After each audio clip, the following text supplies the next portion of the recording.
Hey guys, it's me, Josie, and welcome back to my channel after years of not posting. I was actually supposed to be back in July and October. I have no idea when this video is coming out, but I was supposed to have a video out either in July or October. So what happened with that is I told this story that I'm about to tell now, and the video was too long because I also filmed mine and my whole family's interviews of what their take on this situation was, and the video was like an hour long, and my editing crashed multiple times, 3 times actually, and the last time it happened I was just done. And now it is almost March. Yeah, it's almost March, right? It's almost March, and I decided that I would try again. So I'm filming this whole video once again. Why I'm filming this video is because I get asked so many times what happened, because a lot of this stuff happened when I was in elementary school and when I was a little bit in middle school. So a lot of people know this story, so the amount of times I get asked about this is crazy. Number one, I thought about that, and it could be educational. First, I want to say that this story is 100% true.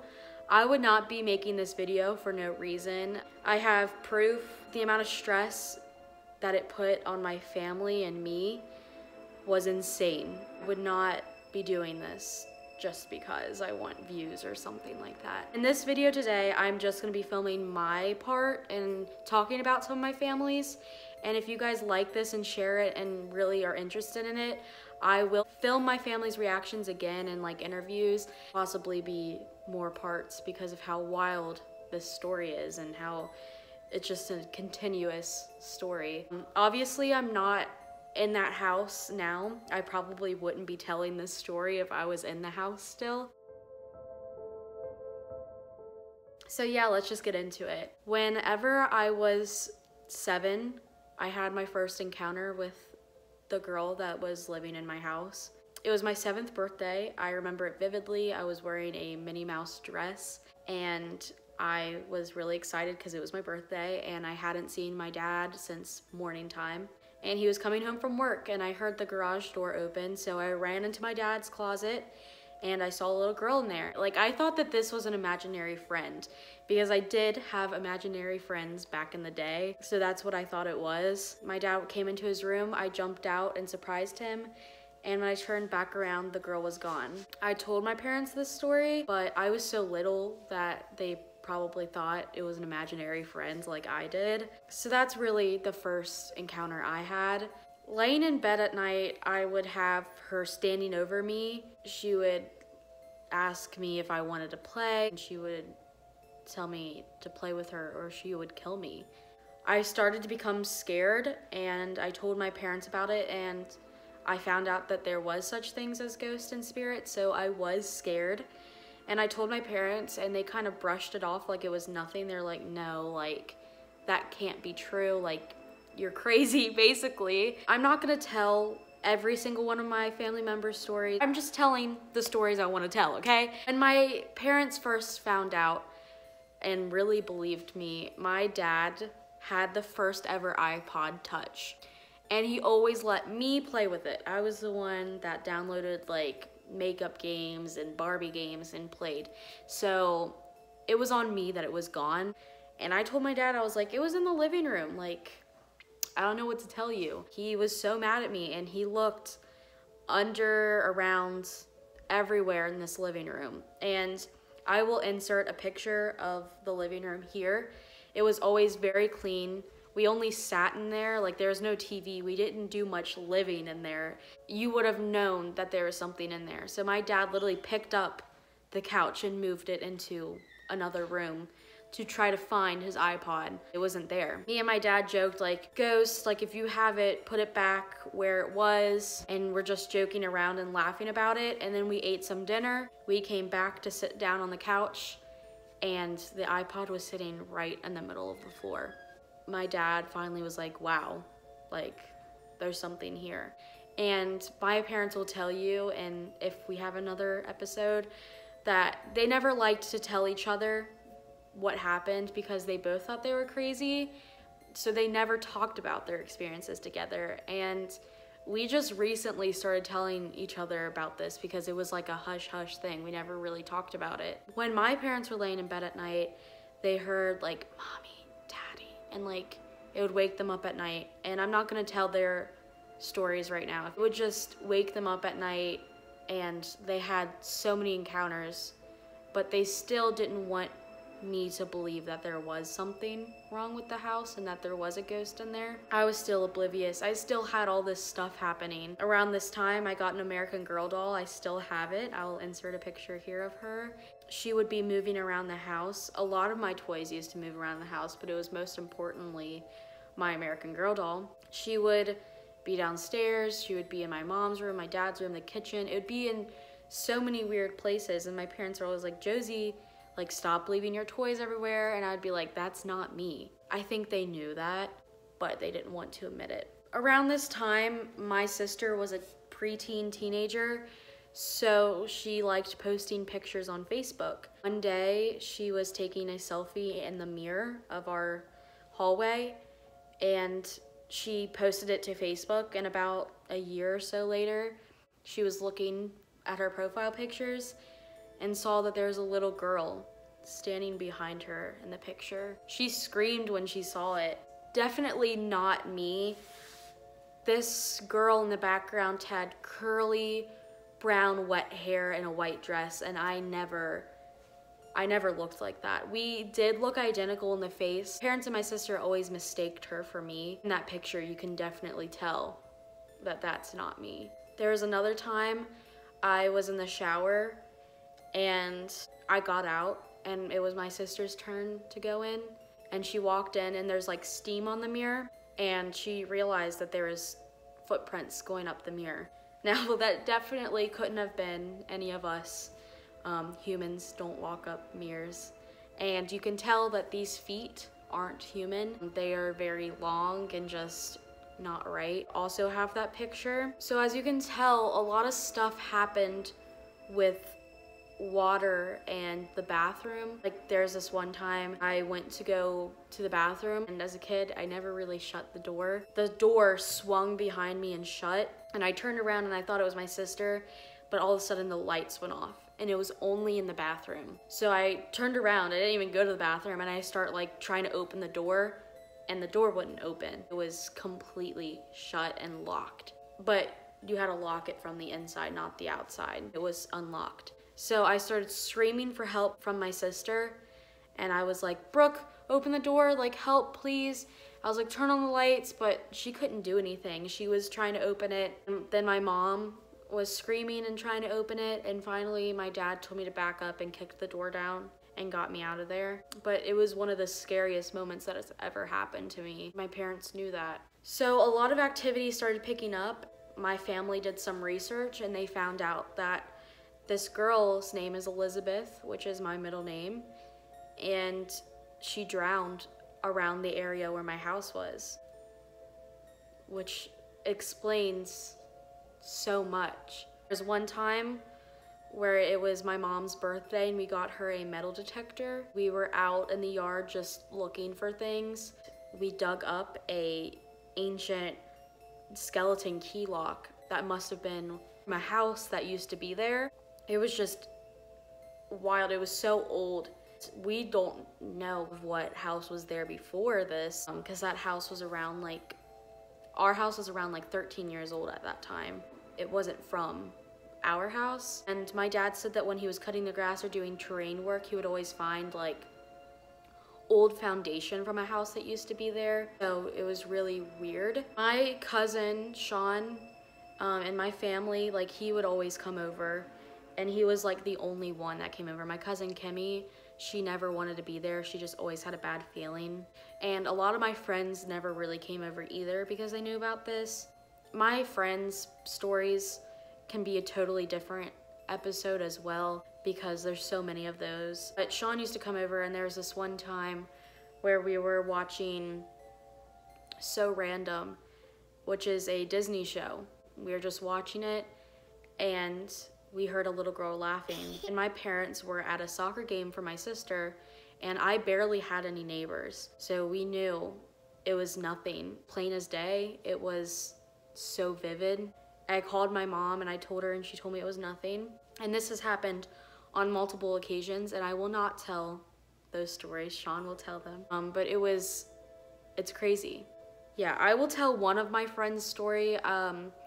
My grade school best friend, which I am no longer friends with, she was over at my house and we were jumping on the trampoline. We saw this guy wearing all black with like a top hat, and we freaked out. We ran inside and told my dad, and he did a perimeter check and he was like, I don't see anybody. But what's funny is when he was downstairs watching TV or sports or something, there's this one blind he would always shut because it just felt like somebody was watching you. I think that was that guy, because when me and this friend saw him, he was looking through the windows.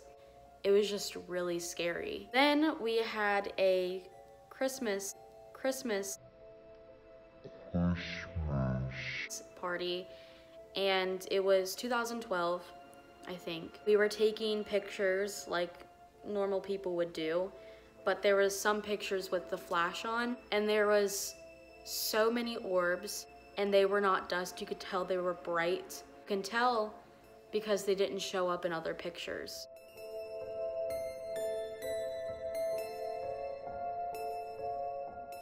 It's just wild.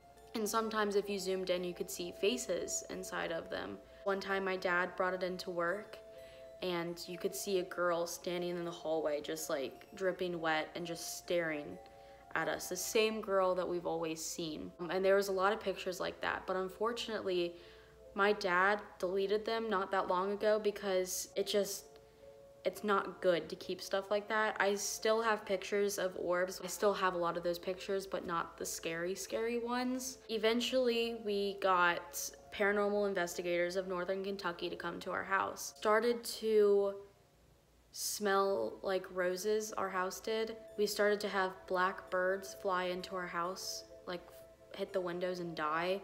If you don't know, that means it's a sign of demonic presence. It really alarmed us. So that's why we decided to have the paranormal people come to our house. I didn't know about this. Me and my sister and my cousins were at Cedar Point with my grandpa, and I had no idea because I would throw up at night because of how scared I was of this girl, and I just had so bad of anxiety that my parents tried to keep as much from me as they could. Paranormal investigators of Northern Kentucky, which is also known as PINK, came to my house and set up. My dad told me that as they were setting up, they weren't even recording anything yet, and they saw a girl like jump on my bed. They thought it was so crazy. I'm gonna let my dad tell the whole paranormal investigation story, but I can tell one part of it. There's a time where they set a flashlight down on the ground, and you're supposed to like have it open, and like you ask the spirit a question and it will turn the light on. I don't really know how that works. My dad will tell you.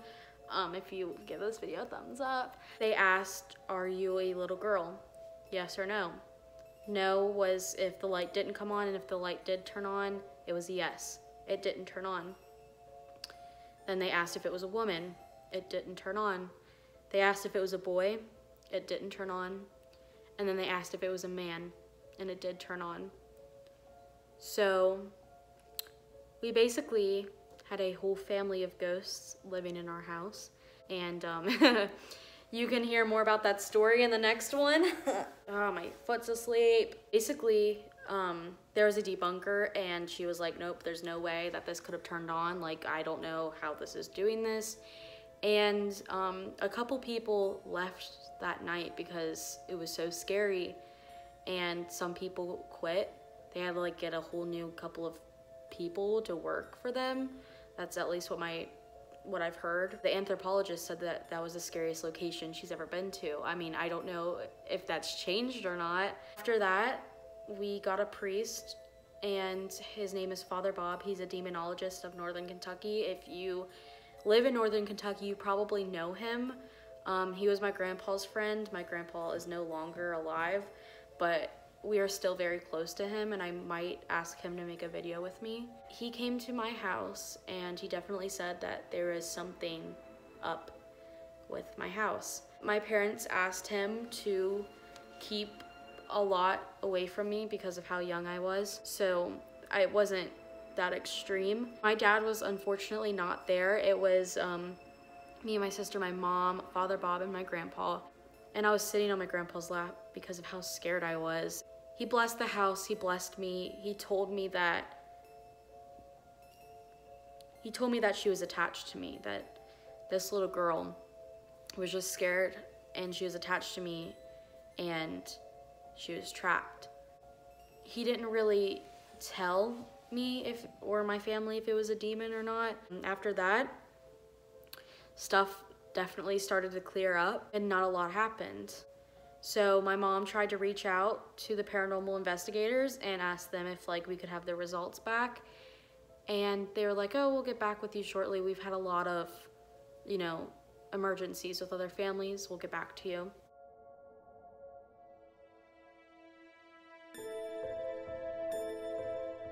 She tried messaging them again and they never responded.